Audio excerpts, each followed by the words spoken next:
Hear ye. The Honorable Supreme Court of the State of Iowa is now in session. Thank you, everyone. Please be seated. We are here this afternoon for the submission of 3 cases. The case of State versus Wachang Chaweth is hereby submitted without oral argument. And we will have our first oral argument, or our only one for the afternoon. Charles Smith as trustee versus Iowa Association of Community College and DMAC and others. Looks like the parties are ready. Ms. McDougal?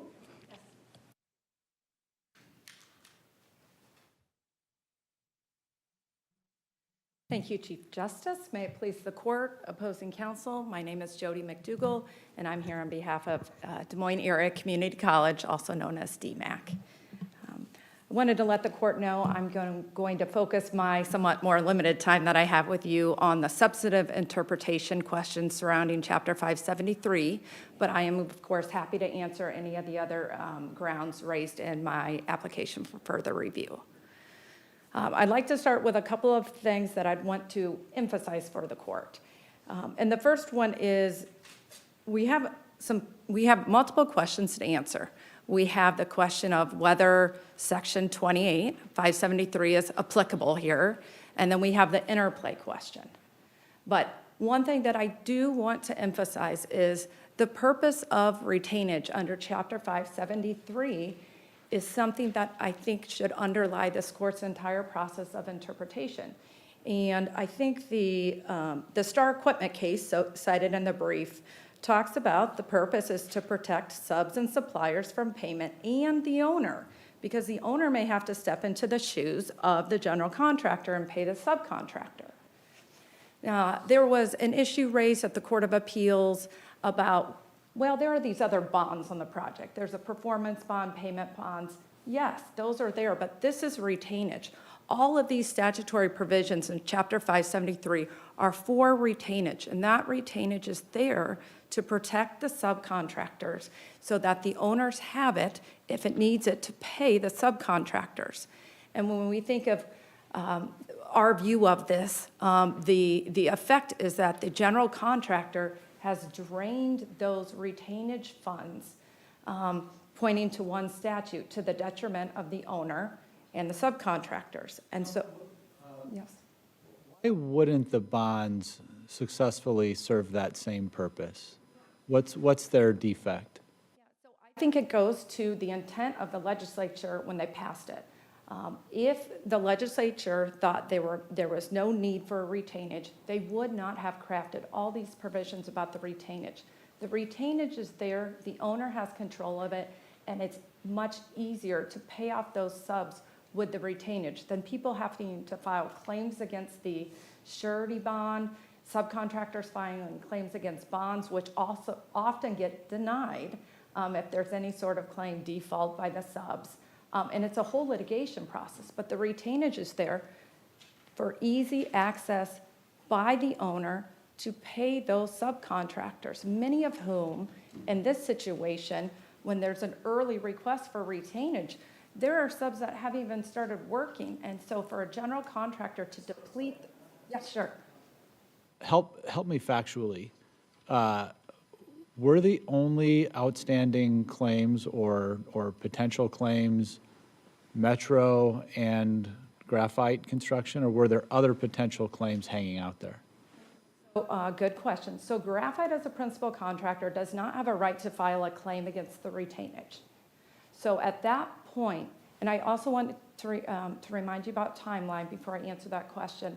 The first thing that happened here is in July of 2022, around substantial completion, but before final completion, Graphite submitted an application to release all of the retainage. And so we look at that general rule that says the owner shall keep that retainage until final completion and acceptance and continue to withhold. And so months later, there was one claim filed by Metro Concrete. And then later they were forced to file a suit, and then it was bonded off. So at that point, we were dealing with one bond. But I would urge this court to think about statutory interpretation principles where we do have multiple subcontractors who file claims. Our position would be if we follow the Court of Appeals, then every time a general contractor chooses to bond off a claim, then automatically that retainage goes away.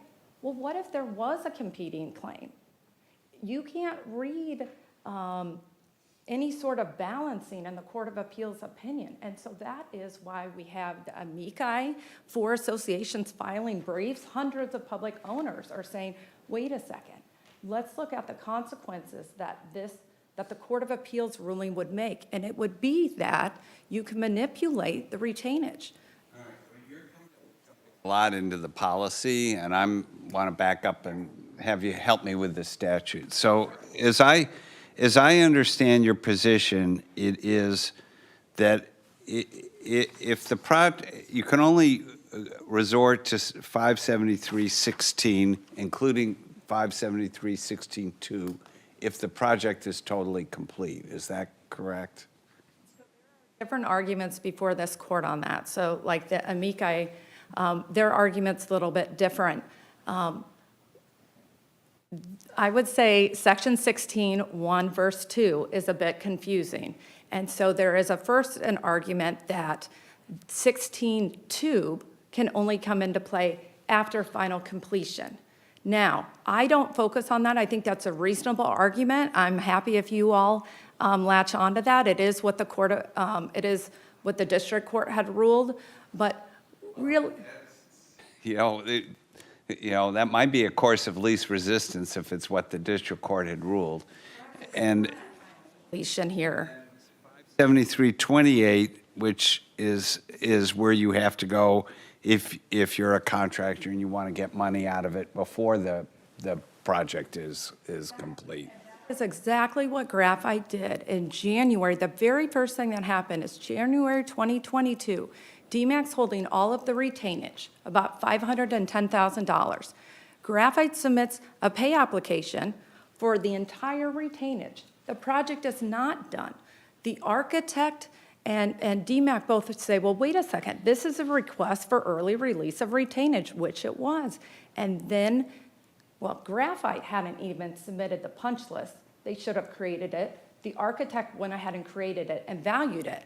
And it was valued at a certain dollar figure. And then, yes, we invoked those provisions under Section 8.2C to continue to withhold 200% of the value of the work incomplete.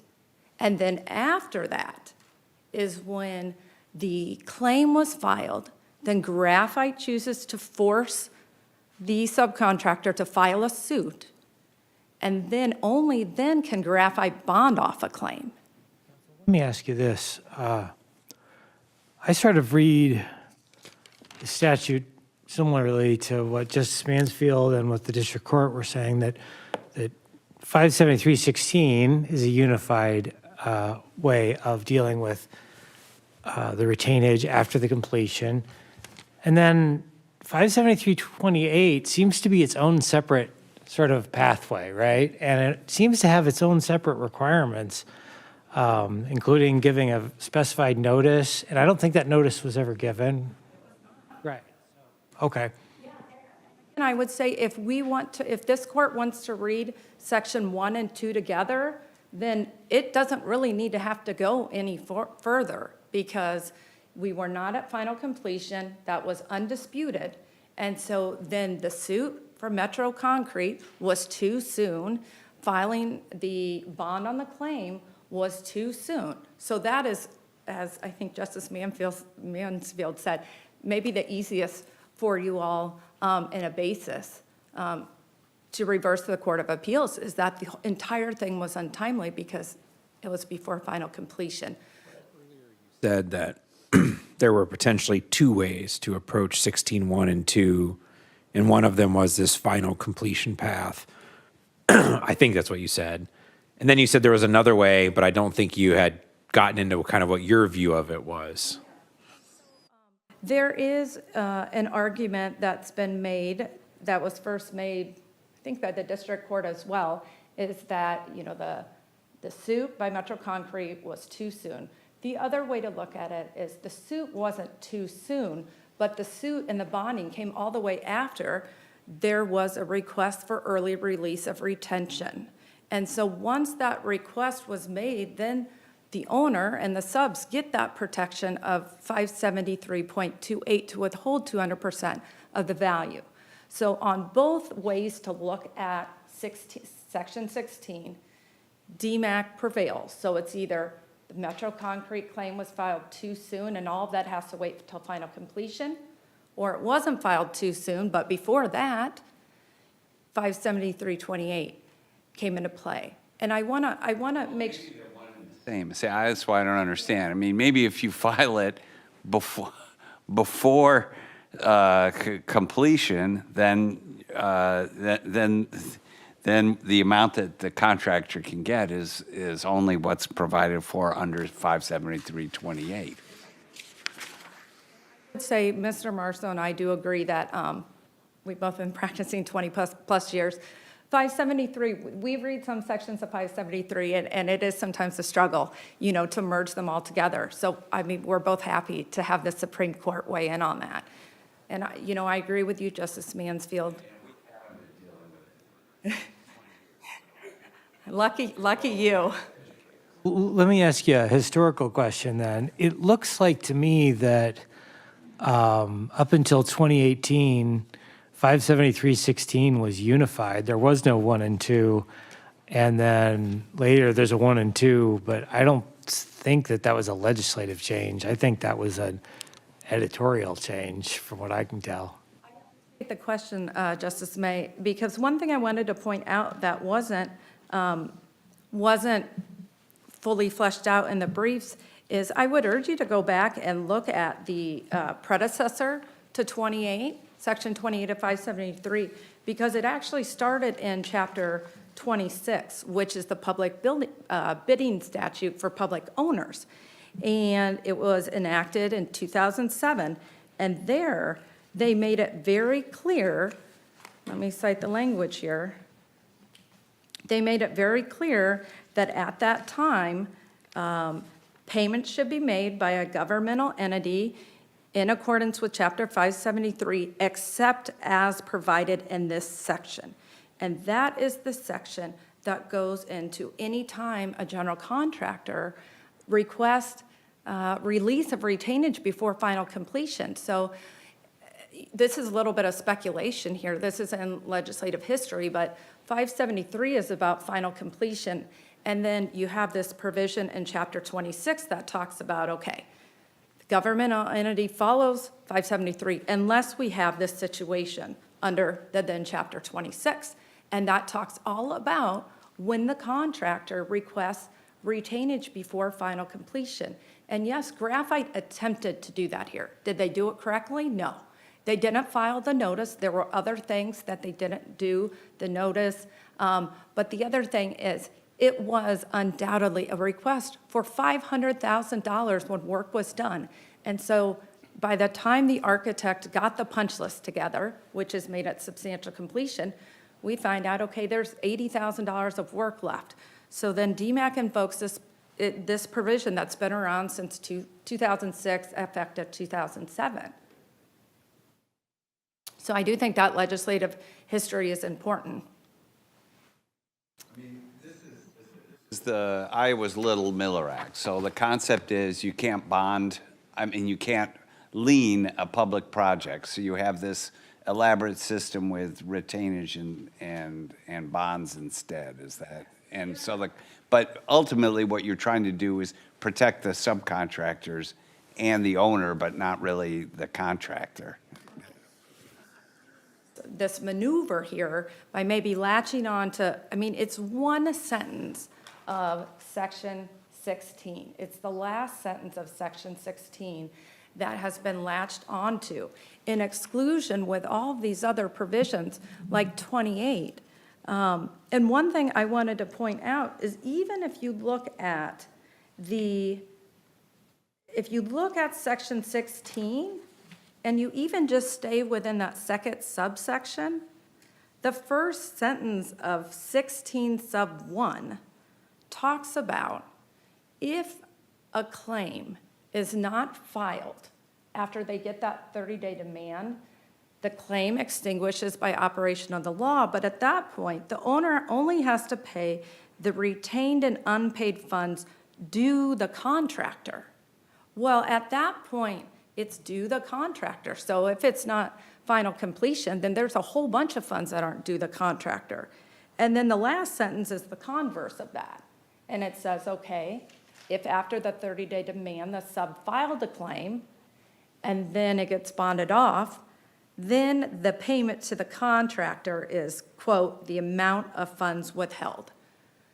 Well, what does that mean, the amount of funds withheld? If you look just to that same section, then it's the amount of funds due.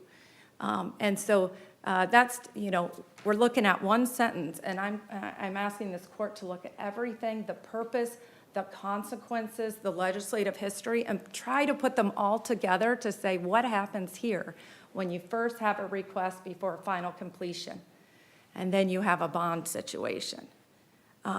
One other, yes. You'll get a chance to come back as the person who has the burden. Okay, thank you. Mr. Marso.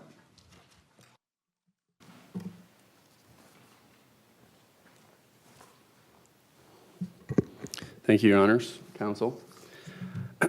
Steve Marso and I represent Graphite Construction Group in this case. This appeal is about Graphite's money.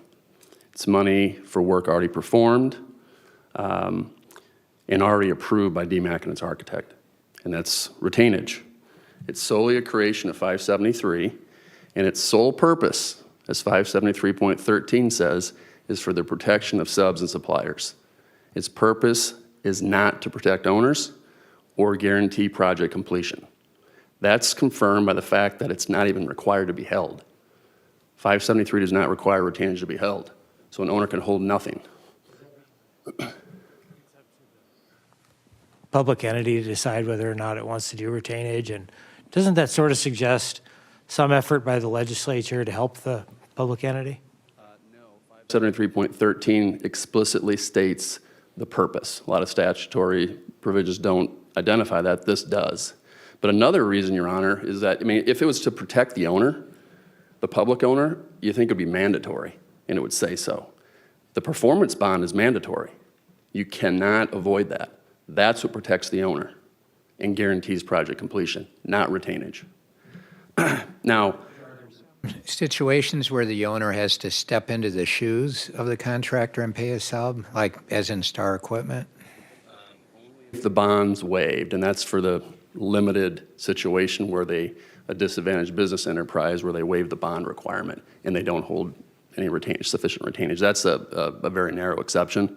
Absent that, no, the owner is not the guardian of subcontractors. It simply holds the retainage, and then the statute tells them how they have to hold it, and the parties involved and have an interest in it can litigate that, the subs and the primes, for example.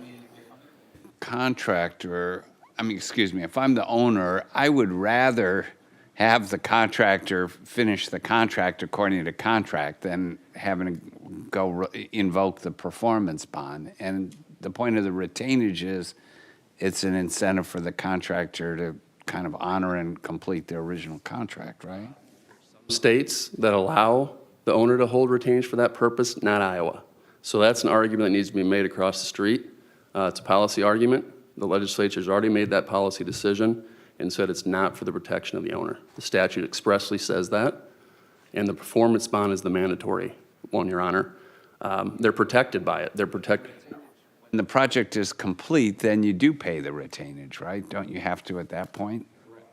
After, assuming there's no claims filed by subs.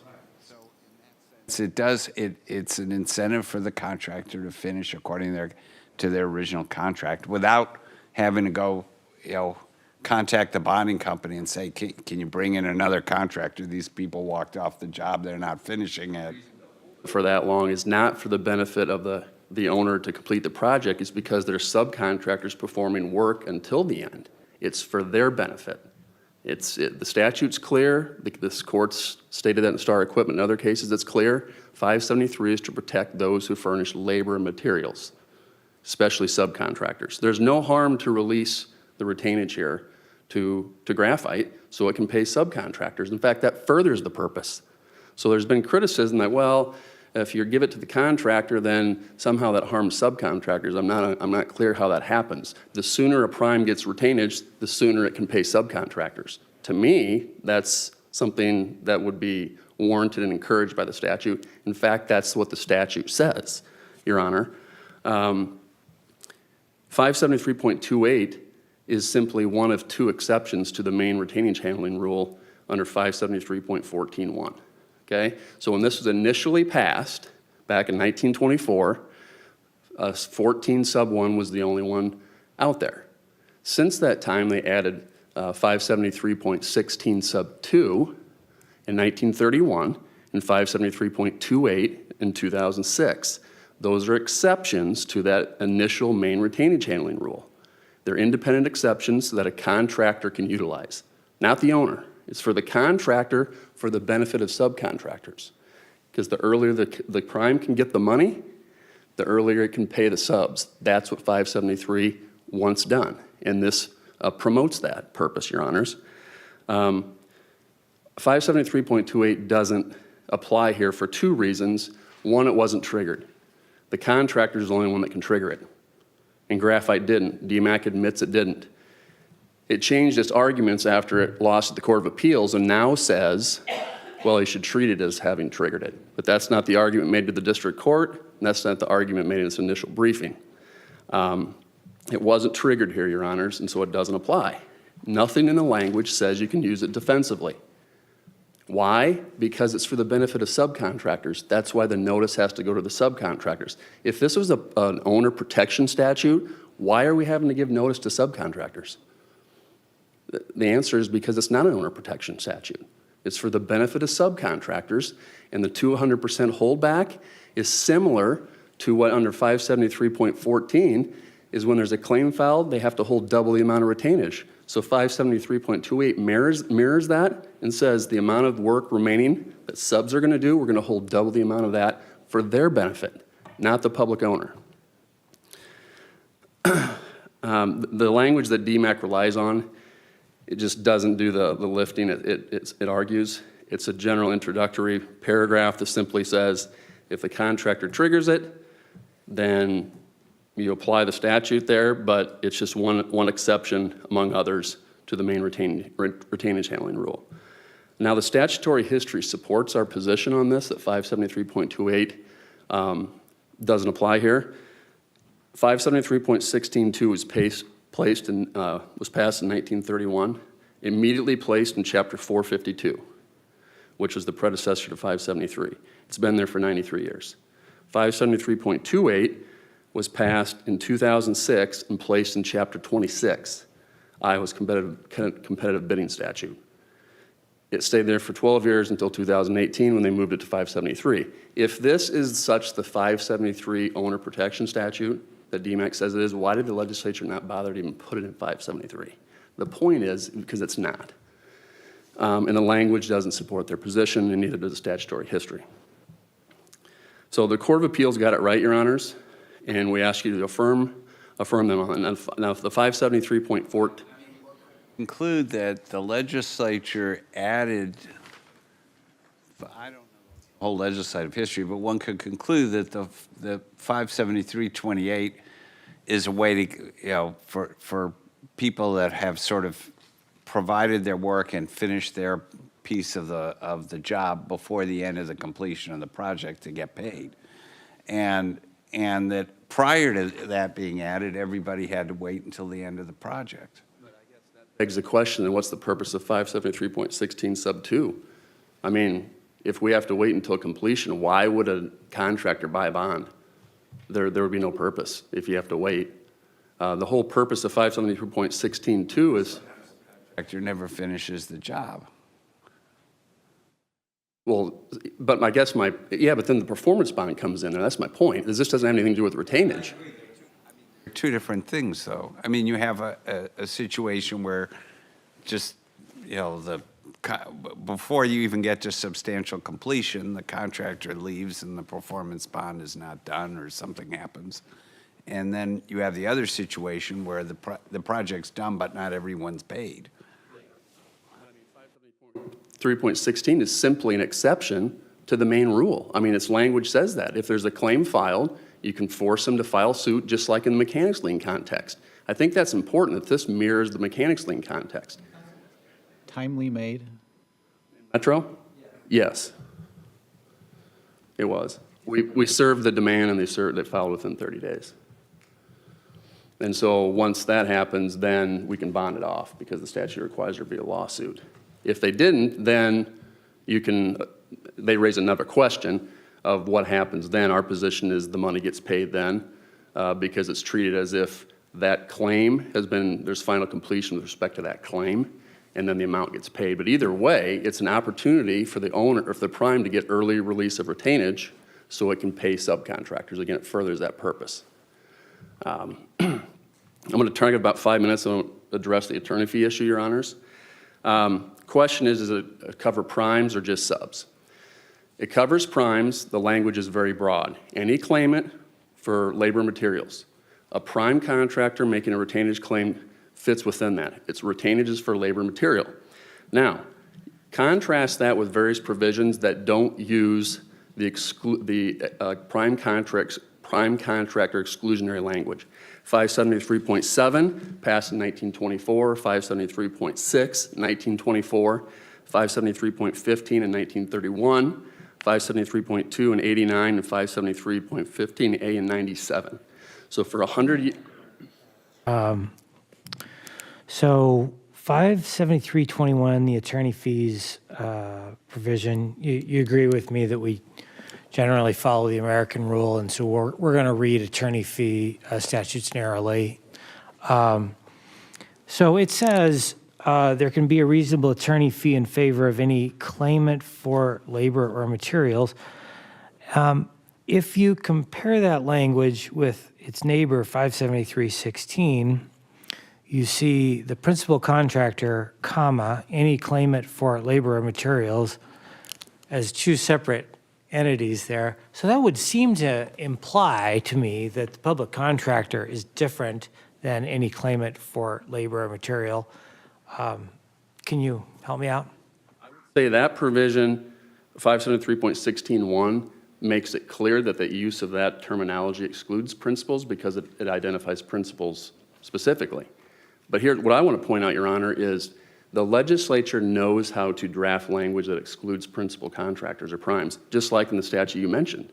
If it wanted to say claimants do not include that, they didn't do that in 573.21.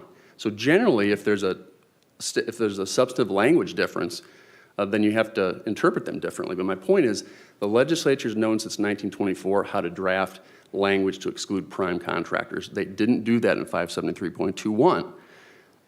We believe the intent was because primes are included. Now, keep in mind in 1924, same time as the attorney fee provision was passed, so was 573.14 sub 1, which still exists in 573.16.1.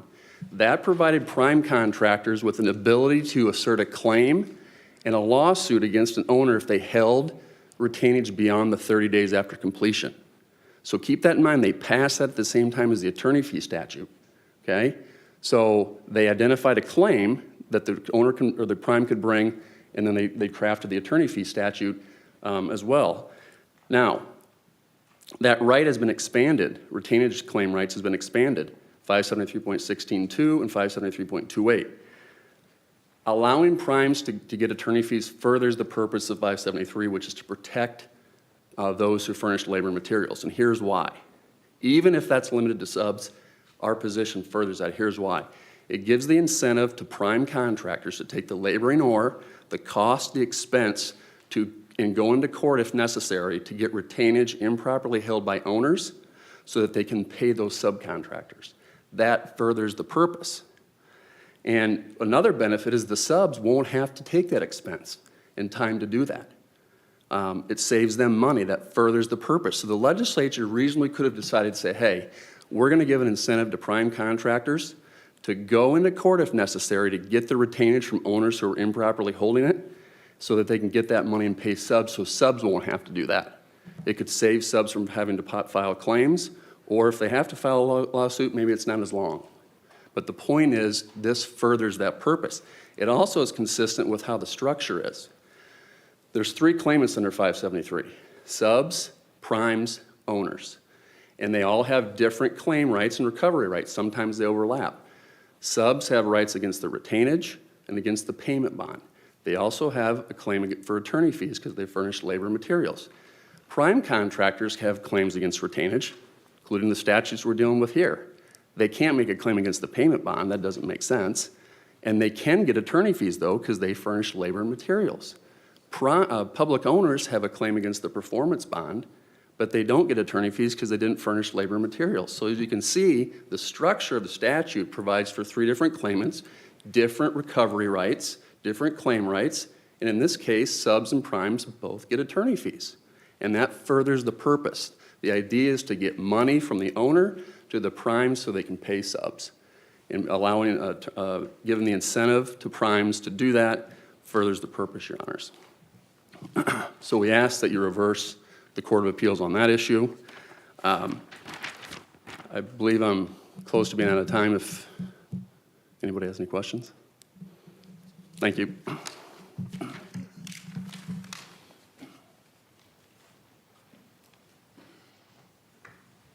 McDougal. Justice. I want to address just a few things that Mr. Marso raised. 573.28, I wouldn't characterize as simply an owner protection statute. It's there to protect the subs, which in turn protects the owners by having the retainage to protect the subs. Question. So Mr. Marso makes a point. You do have you still have the performance bond. So you have the items on the punch list. You you release the retainage in the amount that they're demanding, and you still have the items on the punch list. Why can't you go to the performance bond to get those items done if you have to? In 20 years, the sureties denied every single performance bond that I've claimed that I've made. When there's any, so it's a process. So you have to file a claim, you have to file a lawsuit if necessary, and if they deem there's any reason for default by the subcontractor, and normally the general contractor and then surety are represented by the same attorney, it doesn't get paid out. So what it results is, it's not easy for the subs to get money. It's not easy for the owner to do what they want to do. And they're left in this precarious situation where the subs know there's no retainage, and then sometimes the subs will stop working. Argument is the retainage is much more effective leverage as far as getting the project done. And to keep your subs working. If we have a situation where a general contractor is manipulating the situation and keeps straining the retainage, and the subs perhaps aren't getting paid by the general contractor, you could lose your subcontractors. The retainage is there for protection of the subs, and in turn the owners that have to step into the shoes of the GC to pay the subs. The triggering ruling that the Court of Appeals made, to me, is one of the most harmful rulings, because the Court of Appeals says, as long as the GC requests that early retainage without saying it's a request for early retainage, then none of those protections apply. But we know the general rules, you have to wait till final completion. And so anytime there's that request for early retainage, you have to have that protection there to keep the retainage for 200% of the value of the work, because you have more subcontractors doing work. And so the triggering argument, I mean, that statute is there for subs and owners. It's simply not there to protect the contractors. One thing I wanted to pick up with on Justice Mansfield's comment and the timing. If we do link 1 and 2 together, there are times where under Section 23, if a general contractor is fired or abandons the project, then the date of termination is the date of final completion. So that might be a time where it's making more sense. So it's after final completion, the general contractor's been terminated, but then there's these claims out there. So maybe at that point, the general contractor is wanting to move things along, filing the 30-day demands, bonding off the claims. So there are some situations like that. One quick note on the attorney's fees. I would urge the court to look at Section 7 Section 15A, Section 16, and Section 17. And in each of those, the legislature delineated between a, quote, principal contractor and, quote, a claimant who has filed a claim. And we all know, if you look back at 573.7, a principal contractor cannot file a claim because you have to have been one who contracted with the principal contractor or the sub. So you can't file a claim yourself, and as such, Section 21 on the attorney's fees, I think that one is a clear one where a principal contractor is never someone entitled to fees because they're never a claimant. One last thing I'd like to point out in my limited time is I would urge the justices to also look at 573.18. That talks about adjudication of claims, and it lists out what claims are adjudicated. It says costs of the action, claims for labor, claims for materials, and claims by the public corporation. Those are the adjudicated claims. You don't see claims by principal contractors. And the next section goes on to say that after a judgment's rendered, any remaining funds might go to the principal contractor.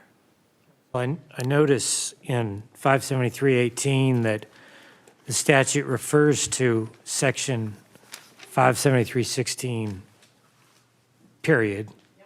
And similarly, in 573.15 refers to 573.16, not to a subsection, just to the section as a whole. I think I had one more place. In 14 as well. I don't find any place in the statute where it is referred to Section 1 of 16 or Section 2 individually. I just want to make sure I wasn't missing anything. You are, and I think the assumption was it was Section 1 they were referring to, which was the main section talking about when lawsuits can be filed. Yes, I would agree. And I do say I'm out of time. If anyone has any questions, thank you.